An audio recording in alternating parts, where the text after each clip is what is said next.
જય શ્રી કૃષ્ણ મિત્રો, હું દીપાલી અમીન તમારા બધાનું મારી યુટ્યુબ ચેનલ પર સ્વાગત કરું છું। આજે હું તમારી સાથે શેર કરીશ ડાબલા કેરીના અથાણાની રેસીપી। તો આ અથાણું બનાવવું ખૂબ જ સરળ છે, સાથે જ આપણે અથાણામાં ભરવા માટેનો મસાલો ઘરે જ તૈયાર કરીશું। તો ચાલો આ ટેસ્ટી ડાબલા કેરીનું અથાણું બનાવવાનું શરૂ કરીએ।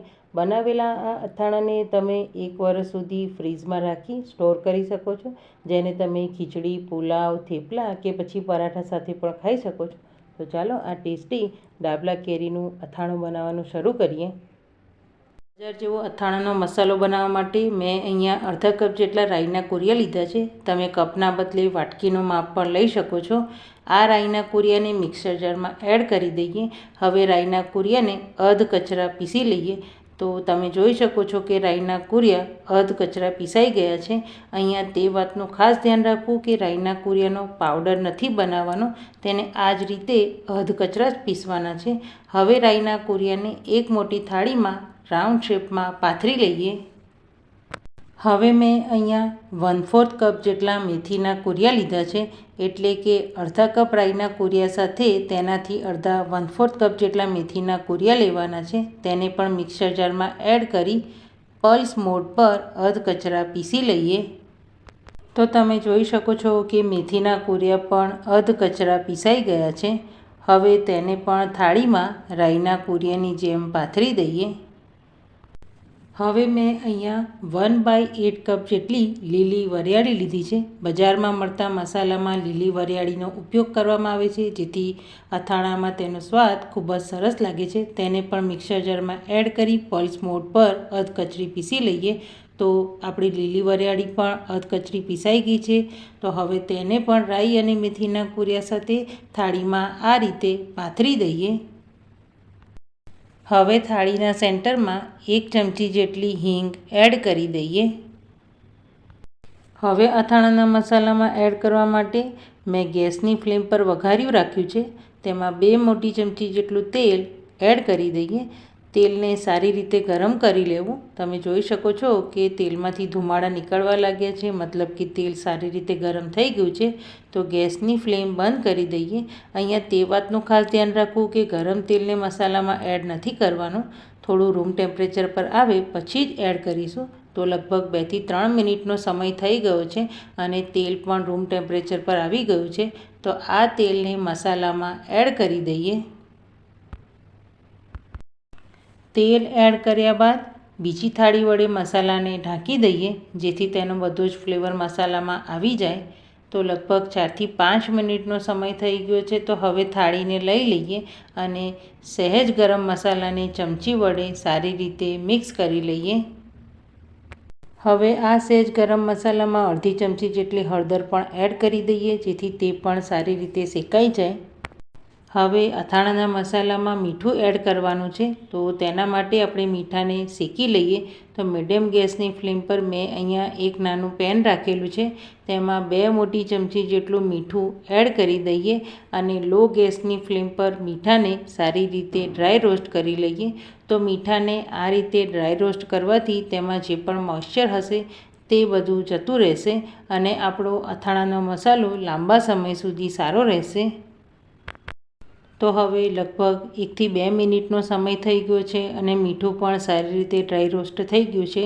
તો ગેસની ફ્લેમ બંધ કરી દઈએ અને આ મીઠાને પણ આપણે અથાણાના મસાલામાં એડ કરી દઈએ। હવે મીઠું અને હળદરને આ મસાલામાં સારી રીતે મિક્સ કરી લઈએ અને મસાલાને સારી રીતે ઠંડો કરી લઈએ। અહીંયા તે વાતનું ખાસ ધ્યાન રાખવું કે મસાલો ગરમ હોય ત્યારે તેમાં લાલ મરચું એડ ના કરવું, નહીંતર આપણો મસાલો કાળો પડી જશે। તો આપણે આ મસાલાને સારી રીતે ઠંડો કરી લઈએ અને હવે લગભગ 5 થી 7 મિનિટનો સમય થઈ ગયો છે અને મસાલો સારી રીતે ઠંડો થઈ ગયો છે। તો તેમાં એડ કરવા માટે મેં અહીંયા 1/4 કપ જેટલું કાશ્મીરી લાલ મરચું લીધું છે। મસાલામાં કાશ્મીરી લાલ મરચાંનો પાવડર એડ કરવાથી મસાલાનો કલર એકદમ સરસ આવે છે। હવે હાથની મદદથી લાલ મરચાંને મસાલામાં સારી રીતે મિક્સ કરી લઈએ।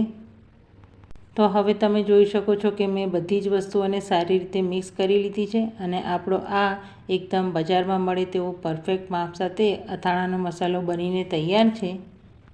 તો જો તમે પણ એકવાર આ રીતે મસાલો બનાવશો તો તમે બહારથી ક્યારેય પણ મસાલો નહીં લાવો. તો હવે તૈયાર થયેલા આ મસાલાને આપણે એક એરટાઇટ બરણીમાં ભરી લઈએ, જેથી આ મસાલાનો તમારે જ્યારે પણ ઉપયોગ કરવો હોય ત્યારે તમે ઉપયોગ કરી શકો છો.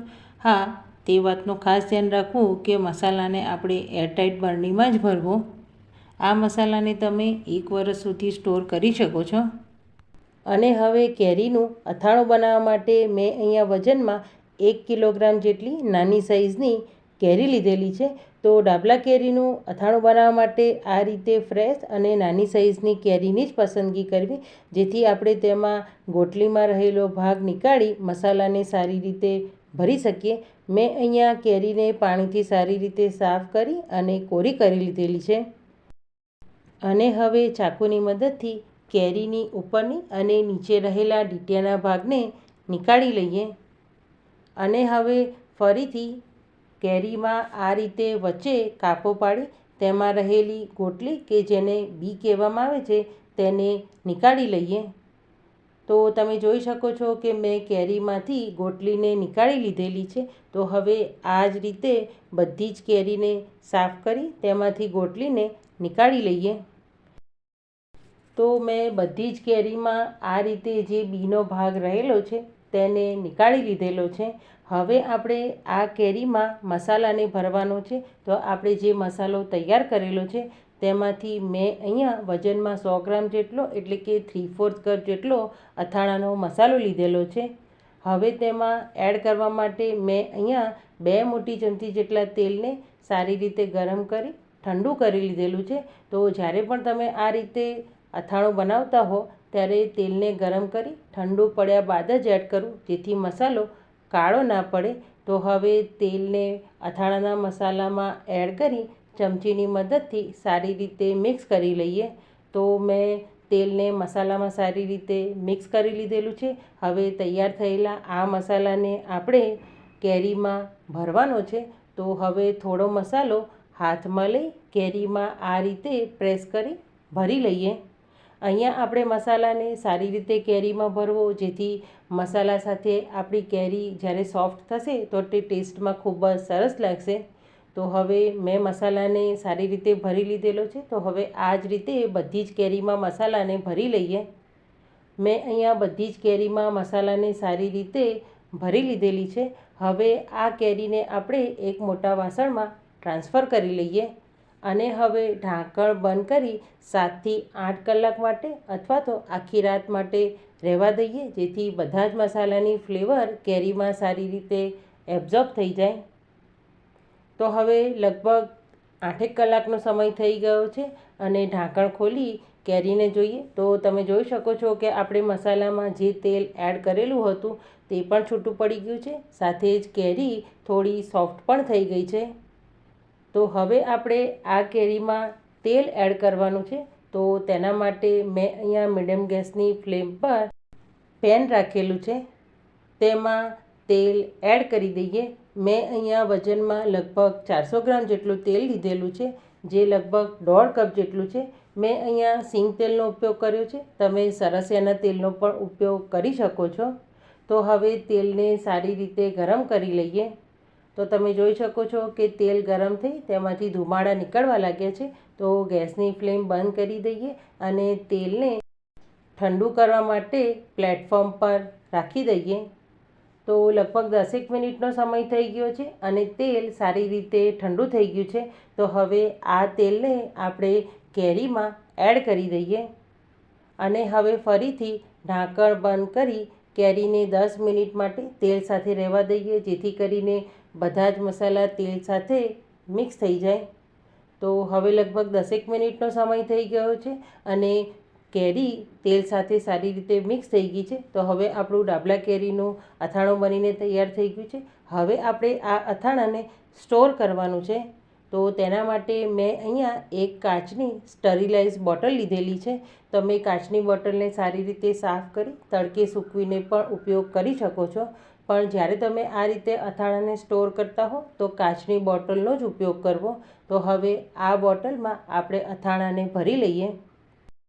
તો મેં બધા જ અથાણાને બોટલમાં ભરી લીધેલું છે. હવે ચમચીની મદદથી કેરીને થોડી પ્રેસ કરી અને તેલને ઉપર લાવી દઈએ. તો આ રીતનું જ્યારે તમે ડાબલા કેરીનું અથાણું બનાવો તો કેરી બધી તેલમાં ડૂબેલી હોવી જોઈએ.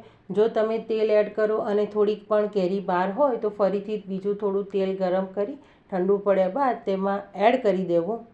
તો હવે ઢાંકણ બંધ કરી દઈએ. તો આપણું એકદમ ટેસ્ટી ડાબલા કેરીનું અથાણું બનીને તૈયાર થઈ ગયું છે. આ અથાણાને તમે ફ્રીઝમાં 1 વર્ષ સુધી સ્ટોર કરી શકો છો અને પછી તમારે જ્યારે પણ ખીચડી, પુલાવ, પરાઠા કે થેપલા સાથે ખાઓ તો તે ખૂબ જ ટેસ્ટી લાગે છે. તો ફ્રેન્ડ્સ, તમે પણ એકવાર આ રીતે ડાબલા કેરીનું અથાણું જરૂરથી ટ્રાય કરજો અને તમારો એક્સપિરિયન્સ મને કમેન્ટ સેક્શનમાં જરૂરથી બતાવજો. અને જો તમને મારી આ રેસીપી રિટર્નમાં વિડીયો સાથે જોઈતી હોય તો મેં વેબસાઇટની લિંક ડિસ્ક્રિપ્શન બોક્સમાં આપેલી છે. અને જો તમને મારી આજની આ રેસીપીનો વિડીયો પસંદ આવ્યો હોય તો તમારા ફેમિલી, ફ્રેન્ડ સાથે શેર કરી મારી ચેનલને લાઇક, કમેન્ટ કરી સબસ્ક્રાઈબ જરૂરથી કરજો. Thank you.